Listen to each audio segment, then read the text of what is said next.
எல்லோருக்கும் வணக்கம். எல்லாரும் எப்படி இருக்கீங்க? இன்றைக்கி நம்ம டிஎன்ஸ் ஒரு சேனலில் பார்க்க போகிறது ஒரு அருமையான ஒரு ஸ்வீட்டு.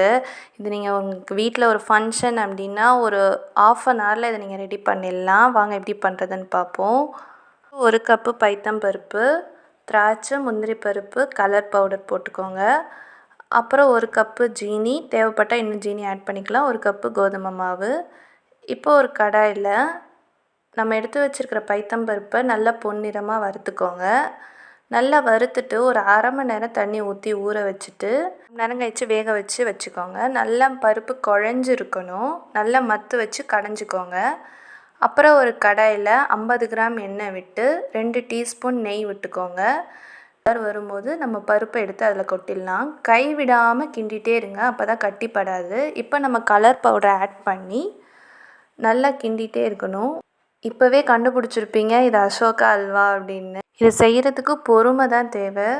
அசோகா அல்வாவுக்கு நீங்கள் கிண்டிகிட்டே இருக்கும்போது ஓரத்தில் அயண்டு வந்துகிட்டே இருக்கும். இப்படி நீங்கள் பண்ணால் தான் நீங்கள் கரெக்டான பக்குவத்தில் பண்ணிகிட்ருக்கீங்க அப்படின்னு அர்த்தம். நல்லா 1 கப்பு ஜீனி போட்டுக்கோங்க. டேஸ்ட் பண்ணி பார்த்துட்டு தேவைப்பட்டால் இன்னும் கொஞ்சம் ஜீனி ஆட் பண்ணிக்கலாம். நல்லா கிண்டிகிட்டே இருக்கணும், கை விடாமல் கிண்டிக்கிட்டே இருங்க. உங்களுக்கு தேவைப்பட்டால் இன்னும் கொஞ்சம் கலர் ஆயில் கூட நீங்கள் ஆட் பண்ணிக்கலாம்.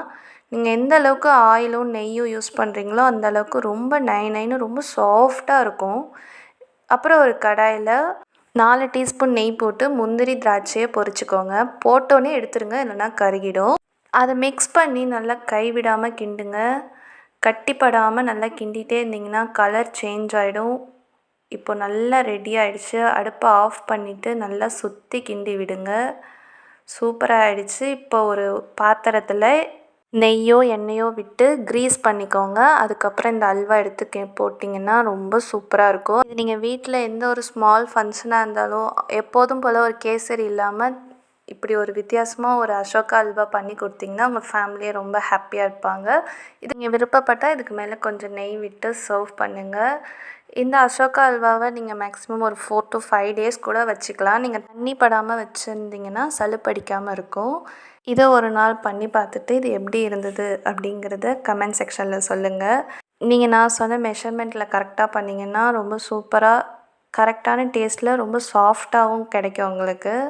இந்த வீடியோ கண்டிப்பாக உங்களுக்கு பிடிச்சிருக்கும்னு நம்புகிறோம். Like, share, comment and two subscribe. நன்றி. பாய்.